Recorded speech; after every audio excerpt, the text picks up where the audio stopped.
give the call to the member for Shortland.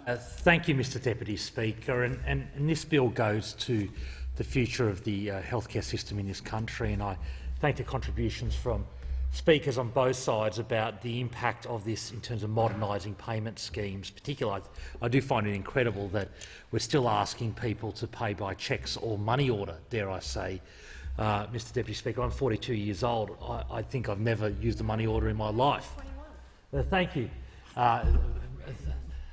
There's a lot of kindness in the room today. I attribute it to the budget hangover. There'll be enough of that. But the modernisation of payment systems is really important, particularly in COVID, when we need to upgrade our payment systems to make them as contactless as possible.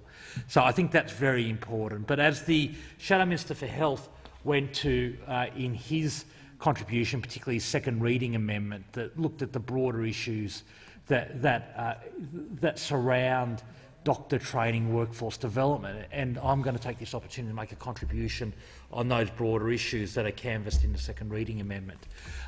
The changes to the Monash modified model for how we pay GPs is a disgrace, Mr Deputy Speaker. The fact that they have changed the classification of regions like mine has had a huge impact on bulk billing rates.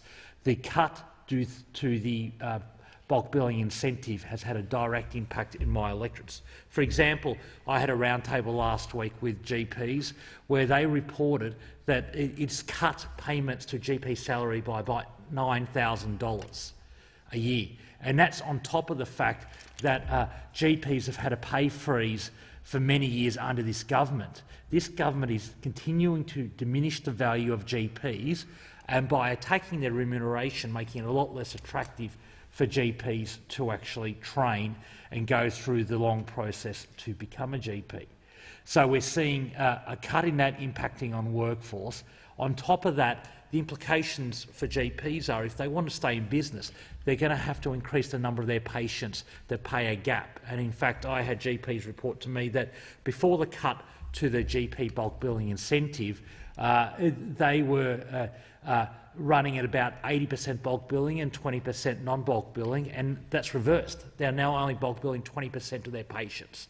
To quote one GP, this payment cut was a straw that broke the camel's back in terms of their focus and commitment to bulk billing, and it's incredibly tragic, and it's undermining the entire Medicare system. Medicare is based on access to health care being based on need, not financial ability.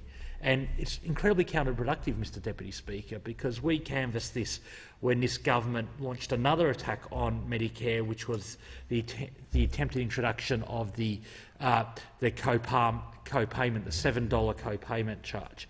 In testimony to a Senate inquiry into that, the Department of Health quantified the cost savings from it, and they quantified that this would avoid 4 million visits to GPs per year.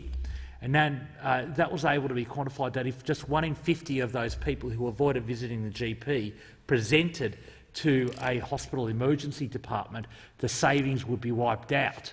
Now, the tricky bit is the savings would accrue to the federal government, while the cost increases of ED would be borne by the state government. So we are seeing an attack on preventative health, an attack on primary care under this government that's really having a huge impact on the Medicare system, and that's why the second reading amendment from the Shadow Minister is so important. Another part of what GPs raised with me last week was the issue of lack of ability to see specialists through the public system. These GPs have said to me basically that they've given up on referring their patients through the public system to specialists because the wait can be up to 4 or 5 years.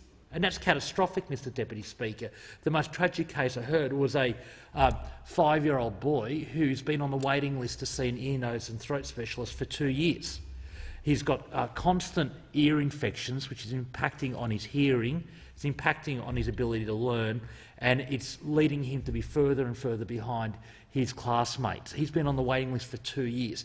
This is something that an easy fix. While I'm not a doctor, I understand that grommets are probably the preferred course of treatment. Having had grommets, I can say they did help my particular issue. And this GP was saying, I try not to be too personal, Mr Deputy Speaker, or give false advice, but this GP said grommets would provide an easy fix to this poor boy's situation. But he's been on the waiting list for 2 years and he's likely to have to wait another 2 years to get the grommets. In that time, he's falling further and further behind his classmates.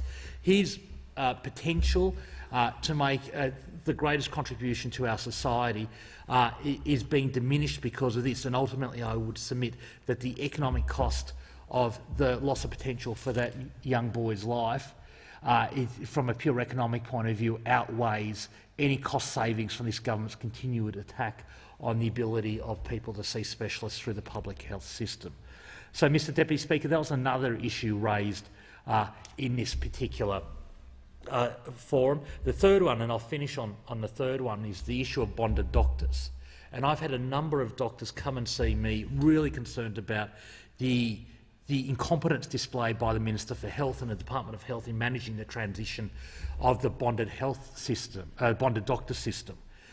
These doctors said to me that a couple of years ago they received notification from the Department of Health that the way doctors were bonded was changing. Instead of providing, having to provide 6 or 7 years of service as bonded doctors going to rural and remote areas, they only had to do 3, therefore they received certificates saying they'd acquitted their service.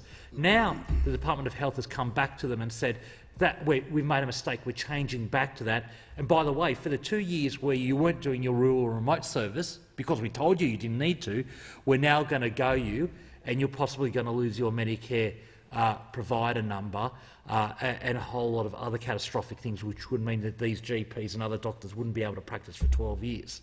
So this is symptomatic of a government that can't manage the healthcare system. They can't manage primary healthcare, can't manage the ability of making sure that people can see a doctor when they need to and not having to wait till when they can afford to. So I'll leave my contribution there, Mr Deputy Speaker. I commend the bill with the second reading amendment to the House. It covers some important areas of the health system.